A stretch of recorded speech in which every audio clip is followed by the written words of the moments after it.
Hi everyone, नमस्कार। आप सभी लोगों को कैसा है मेरा पूरा परिवार। आप लोगों को हैप्पी करवा चौथ। मुझे पता है आप लोग बहुत सारी तैयारियों में बिजी होंगे क्योंकि आज का दिन ही इतना स्पेशल है। बहुत कुछ तैयारियां करनी होती हैं। मुझे भी अभी बहुत सारे काम है। मैंने भी फास्ट रखा है।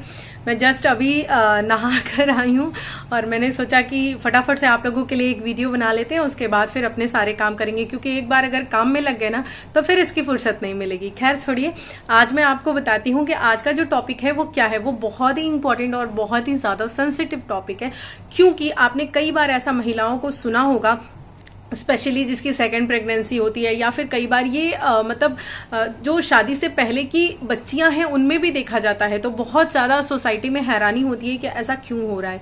तो ये है क्या, ये एक्चुअली जो बच्चेदानी होती है, जो यूट्रस होता है वो बाहर जो है निकलने लगता है। ये प्रॉब्लम होती है। बाहर निकलना मतलब क्या, जो आपका प्राइवेट पार्ट है यानी कि जो वेजाइना का जो एरिया होता है, यानी कि जो एक वुमेन का प्राइवेट पार्ट होता है वो एक ओपन जिसे बोलते हैं कि स्पेस टाइप होता है। तो उसमें क्या है, आप जब भी इसे बोलते हैं कि कोई भी प्रॉब्लम हुई, वहां के लिगामेंट्स अगर ढीले हुए या उस रीजन कुछ भी हो सकता है, तो क्या होता है वो जो यूट्रस है वो नीचे आने लगता है। तो उसके पीछे रीजन क्या क्या होते हैं, क्यों ऐसा होता है, और अगर ऐसा हो रहा है तो उसके पीछे क्या क्या उपाय आप कर सकते हैं।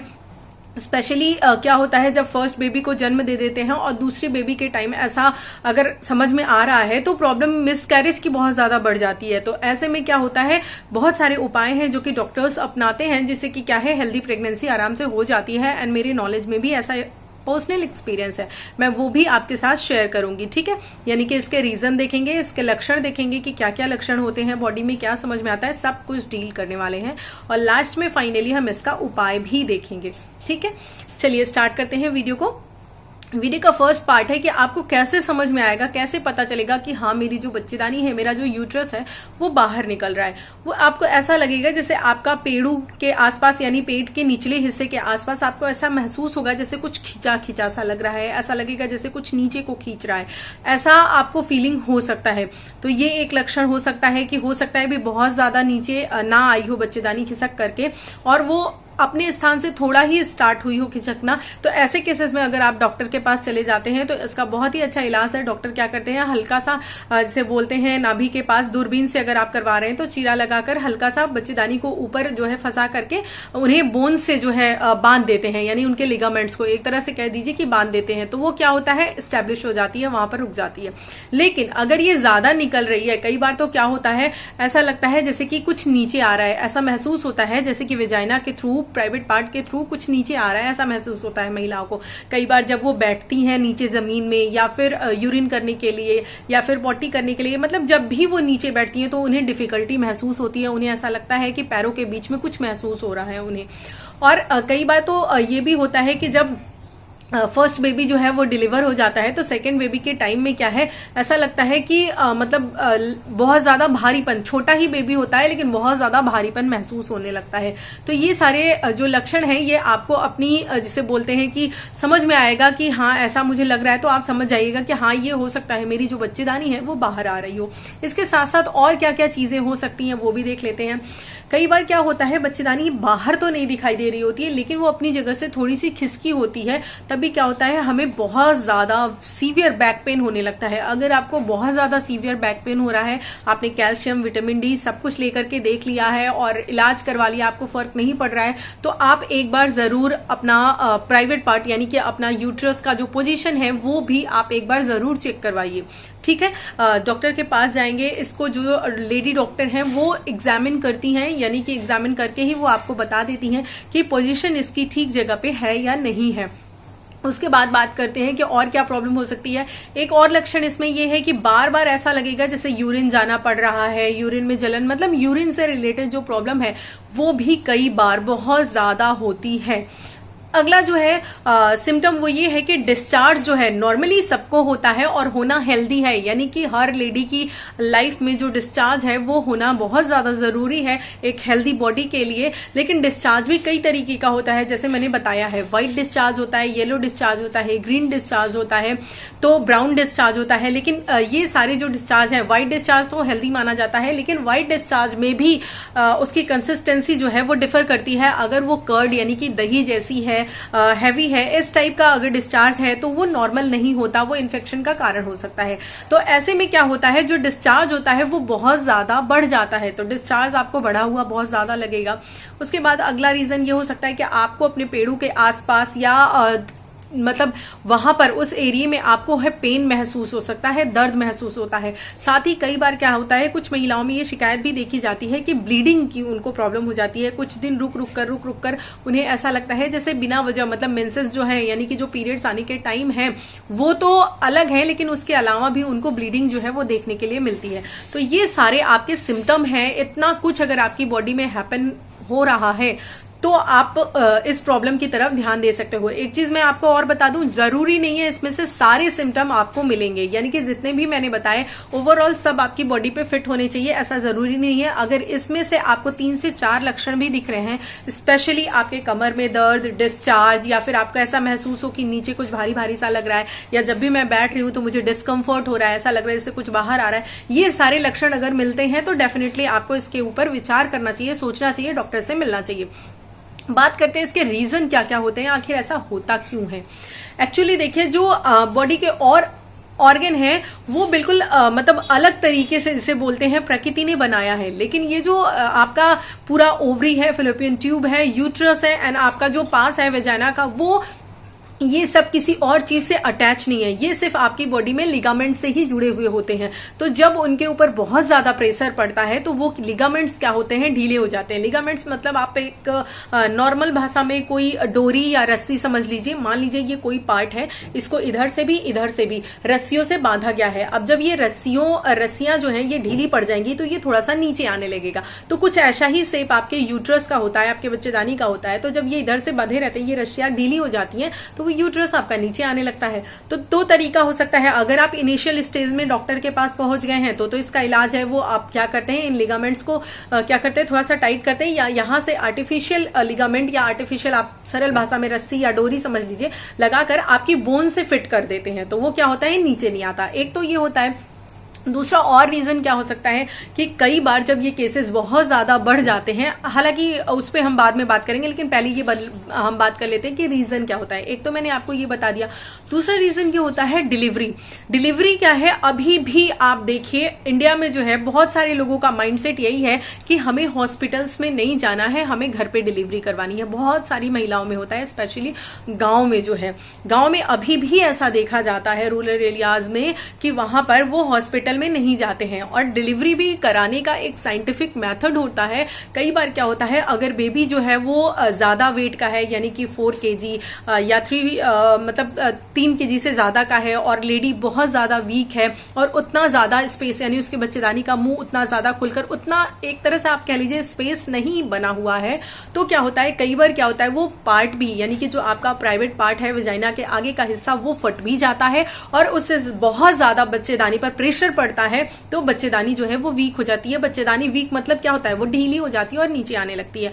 कई बार क्या होता है, डिलीवरी का जो सही तरीका होता है वो होता है कि लेट करके डिलीवरी हो, वो सबसे बेस्ट तरीका होता है। लेकिन गांव में कई बार मैक्सिमम क्या होता है, लोगों को पता नहीं होता, जो वहां की दाई वगैरह होती हैं वो क्या करती हैं, बैठकर डिलीवरी करवा देती हैं। तो अगर बैठकर आपकी डिलीवरी हुई है तो बच्चेदानी पर बहुत ज्यादा प्रेशर पड़ता है। ऐसे में जब आपको, जिसे बोलते हैं कि आपको पुश करना होता है, उस समय पर बहुत ज्यादा बर्डन पड़ता है बच्चेदानी के ऊपर और वो लिगामेंट्स ढीले हो जाते हैं। तो उसके कारण भी आपकी जो बच्चेदानी है, जो यूट्रस है, वो बाहर आने लगता है। तो ये रीजन हो गया आपका डिलीवरी से रिलेटेड। अगर आपकी डिलीवरी हेल्दी नहीं हुई है या हेल्दी बेबी है, जबरदस्ती बच्चे को खींचा जा रहा है, बाहर निकालने की कोशिश की जा रही है, अगर इस तरीके का हुआ है चीजें, तो मोस्ट प्रोबेबली ऐसे चांसेस हैं कि आपको जो है, आपका जो यूट्रस है वो आगे चल करके, अगर तुरंत नहीं भी है तो कुछ सालों के बाद जो है वो क्या होता है, बाहर आने लगता है। दूसरा इंपॉर्टेंट रीजन ये होता है कि डिलीवरी, ये एक मिथ है कि जब सिजेरियन डिलीवरी होती है तभी हमें बचाना होता है, भारी सामान नहीं उठाना है, सीढ़ियों पे नहीं चढ़ना है। तो ये हम क्या करते हैं, सिजेरियन डिलीवरी के बाद ही बचाते हैं, है ना। जनरली ये मिथ होता है, लेकिन मैं आपको बताऊं ये मिथ ही है। नॉर्मल डिलीवरी के बाद भी काफी समय तक आपको ये चीजें ध्यान रखनी चाहिए। हालांकि नॉर्मल डिलीवरी की हीलिंग बहुत जल्दी हो जाती है और लेडी बहुत जल्दी फिट महसूस करने लगती है, तो जनरली वो नॉर्मल काम करने लगती है। कई बार महिलाएं गांव में बोरियां वगैरह भरी हुई उठा लेती हैं, बाल्टी का भरा हुआ पानी उठा लिया या सीढ़ियां बार बार उतर चढ़ रही हैं, यानी कि ये हैवी काम आपको नॉर्मल डिलीवरी के बाद भी नहीं करने हैं। अगर आपने ऐसा किया, क्योंकि आप सोचिए जो बच्चेदानी है जिसमें बेबी है उसमें तो प्रेशर पड़ ही रहा है, चाहे वो सिजेरियन हो चाहे वो नॉर्मल हो। इवन नॉर्मल डिलीवरी में तो और ज्यादा प्रेशर पड़ता है क्योंकि पुश करना पड़ता है लेडी को, और सिजेरियन डिलीवरी में उसको पुश नहीं करना पड़ता, तो बहुत ज्यादा उसमें जोर नहीं पड़ता। हालांकि वहां पर ऑपरेशन होता है इसलिए कहा जाता है बचाने के लिए, तो दोनों ही पोजीशन में उसके ऊपर प्रेशर पड़ता है। तो इसीलिए आपको सिजेरियन, अगर मान लीजिए ये वीडियो आपके लिए इसलिए भी इंपॉर्टेंट है कि अगर आपकी बच्चेदानी बाहर नहीं आ रही है फिर भी आपको इन बातों का ध्यान रखना है ताकि आगे चलकर आपके साथ ये प्रॉब्लम ना हो, आगे बच्चेदानी बाहर ना आए। तो आपको क्या करना है, अगर नॉर्मल डिलीवरी हुई है तो भी आपको कुछ समय तक, लगभग 3 से 4-5, मैं तो कहूंगी 6 महीने तक आप बचा लीजिए तो बहुत ज्यादा बेहतर है।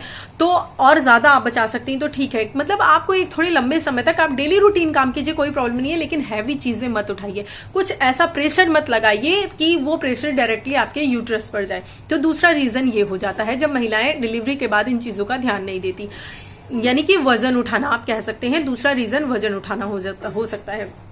उसके बाद तीसरी रीजन की बात करते हैं। तीसरा रीजन होता है कॉन्स्टिपेशन, यानी कि ये तो देखा गया है कि ड्यूरिंग प्रेगनेंसी, यानी प्रेगनेंसी के टाइम भी और प्रेगनेंसी के बाद भी महिलाओं को कब्ज की प्रॉब्लम होती है। हालांकि कुछ समय के लिए जब आप डिलीवर कर दोगे बेबी तो आपको लगेगा सब कुछ ठीक है, उतना ज्यादा नहीं, लेकिन हाँ कब्ज फिर से बनना स्टार्ट हो जाती है और बहुत ज्यादा कॉन्स्टिपेशन होता है उस टाइम पे। और ऐसे कॉन्स्टिपेशन में जब आप स्टूल पास करते समय, यानी कि पोटी करते समय आप प्रेशर लगाते हैं और बार बार ऐसा आप लंबे टाइम तक करते हैं तो भी यूट्रस के नीचे खिसकने का खतरा होता है और यूट्रस नीचे आता है। ठीक है, आप 1-2 दिन ऐसा हुआ तो कोई नहीं, चलता है, लेकिन अगर आप लंबे समय तक आपको ऐसा है, कॉन्स्टिपेशन बना हुआ है, प्रेशर पड़ रहा है, प्रेशर लगा रहे हो चाहे यूरिन के समय चाहे स्टूल के समय, तो आपको क्या होगा, आपकी बच्चेदानी पर प्रेशर पड़ेगा और आपका जो यूट्रस है, आपकी जो बच्चेदानी है वो नीचे खिसकने लगेगी। ठीक है, अगला जो रीजन है वो ये है कि अगर आपको बहुत समय से खांसी है, यानी कि कफ है और आप उसका इलाज नहीं ले रहे हो या ठीक नहीं हो रही है, तो उससे भी उस एरिया पर, यानी कि आपके यूट्रस पर बहुत ज्यादा प्रेशर पड़ता है और यूट्रस बाहर आने लगता है। ये सारी रीजन है। एक और रीजन है जो कि जानना बहुत ज्यादा जरूरी है। रीजन ये है क्योंकि जनरली हम लोग सोसाइटी में यही देखते आए हैं और हमें ये पता है कि ये जो बच्चेदानी खिसकने की प्रॉब्लम होती है ये जनरली मैरिड महिलाओं में होती है या फिर जो बच्चे डिलीवर कर चुकी होती हैं उनमें होती है। लेकिन मैं आपको बता दूं कि एक ऐसा केस है जिसमें कि ये बच्चेदानी खिसकने की प्रॉब्लम कुंवारी लड़कियों में भी होती है, यानी कि बच्चियां अभी 14-15 साल की हैं, 16, 17, 18, 19 साल की हैं, यानी उनकी शादी नहीं है, उससे पहले भी ऐसा होता है। इसके पीछे क्या रीजन है, उनके साथ तो ये सब सिम्टम नहीं है, ना ही उन्होंने बच्चा डिलीवर किया है, ना ही ये सारे रीजन है। तो आखिर रीजन क्या होता है? रीजन ये होता है कि ये जेनेटिक होता है। अगर उनकी मदर में, उनकी नानी में ये प्रॉब्लम रही है बच्चेदानी खिसकने की, तो इसका मतलब ये है कि उनके जो मसल्स हैं, उनके जो लिगामेंट्स हैं, वो वीक होने की टेंडेंसी उनको जेनेटिकली मिली हुई है, उनकी मदर से, उनकी नानी से, यानी जीन से उनको मिला हुआ है। तो उसमें उनका कोई भी दोष नहीं है, बस ये कह लीजिए ये एक जेनेटिक डिफेक्ट है जो कि बॉडी में आता है। उससे क्या होता है, उन कुंवारी यानी कि उन लड़कियों की जो बच्चेदानी है, जो यूट्रस है, वो नीचे आने लगता है। तो आपको इस चीजों को समझना है। अगर कभी किसी लेडी के साथ, कभी किसी लड़की के साथ ऐसा होता है तो उसके बारे में हाथ जोड़कर रिक्वेस्ट है कि आपको कुछ ऐसी गलत बातें नहीं करनी है, क्योंकि देखिए मैं मतलब आप एक तरह से ये समझ लीजिए कि ये आपको इन्फॉर्मेशन भी दे रही हूँ, इन्फॉर्मेटिव वीडियो भी एक तरह से ये है आपके लिए, क्योंकि आपको ये समझना है कि ये जो प्रॉब्लम है ये जेनेटिक है। ऐसा नहीं कि उस लड़की का कैरेक्टर ठीक नहीं है या उसके साथ कोई और प्रॉब्लम है। ठीक है, और इसका नाम है एलर्स डैनलोस सिंड्रोम। क्या बोलते हैं इसे? एनर्स डैनलोम सिंड्रोम। ठीक है, डैनलोस सिंड्रोम बोलते हैं। ये इस बीमारी का नाम है जो कि जेनेटिक मिली होती है लड़कियों को उनकी फैमिली से।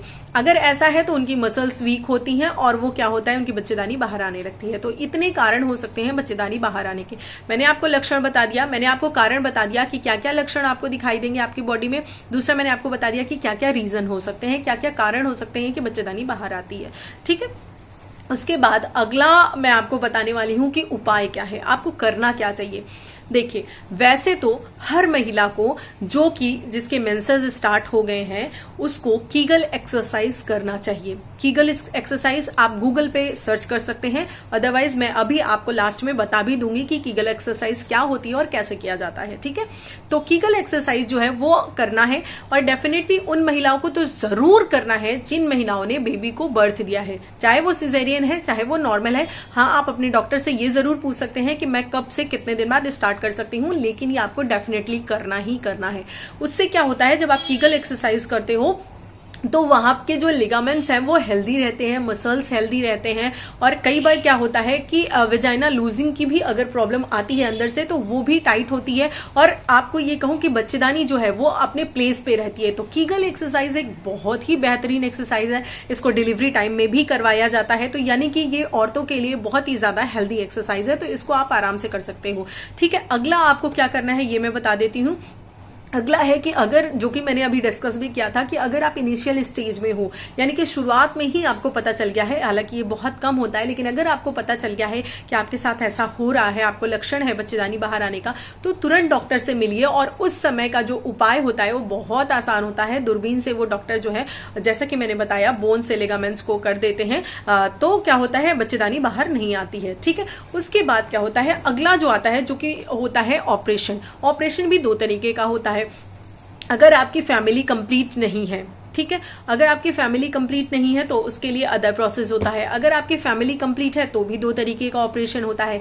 एक ऑपरेशन होता है कि विजाइना के थ्रू ही बच्चेदानी को बाहर निकाला जाता है काटकर, ठीक है, एक ये तरीका होता है। दूसरा तरीका ये होता है कि पेट से, यानी कि पेट को काटकर, पेट को खोल करके, जहां से ऑपरेशन होता है डिलीवरी के लिए, यानी लोअर पेट से उसको काटकर वहां से बच्चेदानी को बाहर निकाला जाता है। ठीक है, ये दो मेथड होते हैं। अगर आपकी फैमिली पूरी हो गई है तो, यानी कि अगर आपके बच्चे जितने आप चाहते हैं उतने हो गए हैं, तो क्या होता है, ये बच्चेदानी बाहर निकाली जाती है, अगर बहुत ज्यादा बाहर आने की प्रॉब्लम है तो। और कैंसर में भी ऐसा होता है, अगर किसी को सर्वाइकल कैंसर हो गया या और भी कोई कैंसर हो गया, ठीक है, ओवरी का कैंसर, कोई भी कैंसर अगर है तो भी क्या होता है कि बच्चेदानी बाहर निकाली जाती है। उसमें भी दो ही मेथड है। ठीक है, अब बात करते हैं तीसरे मेथड की। अगर आपकी फैमिली कंप्लीट नहीं है, आपने एक ही बेबी को, जिसे बोलते हैं, जन्म दिया है, और अभी आपको दूसरे बेबी की चाहत है, या जितना भी आप चाहते हो, कहने का मतलब ये है कि अगर आपकी फैमिली कंप्लीट नहीं है और एक बेबी के बाद या एक बेबी के पहले भी मान लीजिए उस सिंड्रोम के कारण आपकी बच्चेदानी बाहर आने लगी है, तो क्या होता है, तो उसके लिए डॉक्टर्स क्या करते हैं, जब भी अगर आपको पहले से ये लक्षण है, यानी कि आप लड़की हो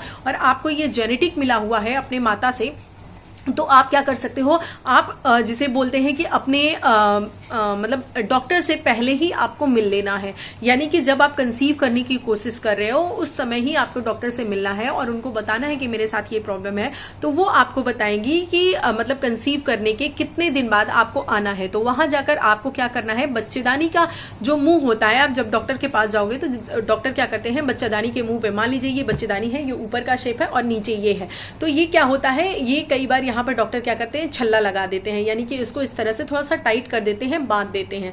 ठीक, एक ये होता है। और दूसरा ये होता है, यहां से कुछ ऐसा लगा देते हैं ताकि वो बच्चेदानी नीचे नहीं खिसकती, बच्चेदानी के ऊपर प्रेशर बहुत ज्यादा, जो बेबी का प्रेशर है वो नहीं पड़ता और बच्चेदानी बाहर नहीं आती। तो एक तो ये है, आपका छल्ला लगाया जाता है। ठीक है, अगर आपको पहले से ये प्रॉब्लम है, अगर मान लीजिए आपने एक बेबी को जन्म दिया है और दूसरे बेबी में आपको ये समस्या आ रही है, बेबी आपने कंसीव कर लिया, आपको महसूस हो रहा है ऐसा, तो तुरंत इमीडिएटली, देर बिल्कुल मत कीजिए, तुरंत डॉक्टर के पास भाग करके जाइए और डॉक्टर आपको यही करेंगे, आपको छल्ला लगा देंगे, उससे आपकी डिलीवरी 9 मंथ की पूरी कंप्लीट हो जाएगी। अब मैं आपसे ये कह दूं कि मैंने अभी आपसे कहा था कि मैं एक पर्सनल एक्सपीरियंस भी आपको बताऊंगी। तो देखिए, पर्सनल एक्सपीरियंस मेरा नहीं, एक्चुअली मेरी फैमिली में ही है, मेरी सिस्टर इन लॉ यानी कि मेरी ननद, उनके साथ ये प्रॉब्लम थी।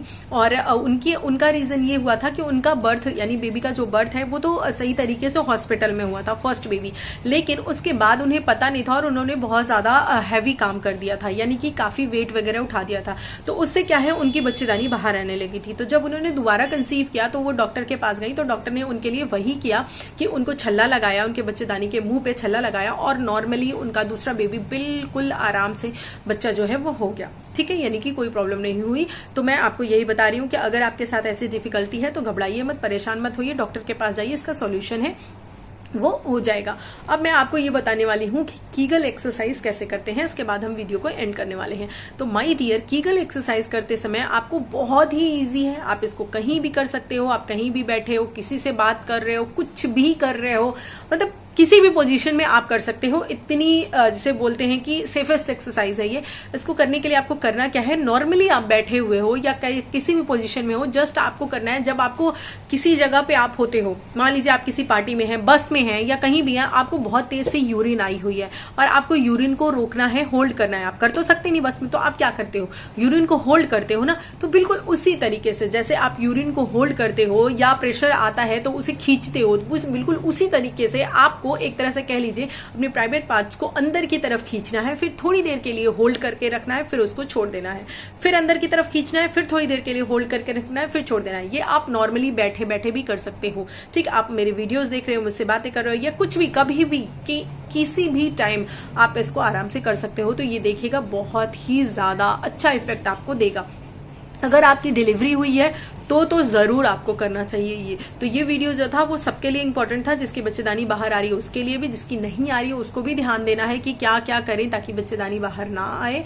ठीक, और ये एक्सरसाइज कैसे करते हैं मैंने आपको बता दिया। जस्ट आपको ये समझना है कि मुझे यूरिन लगी हुई है और मुझे यूरिन को होल्ड करना है। ठीक है, इस तरीके से आपको करना है। अगर आप इस तरीके से करते हो तो बहुत ही बेहतर परिणाम आपको देखने के लिए मिलते हैं।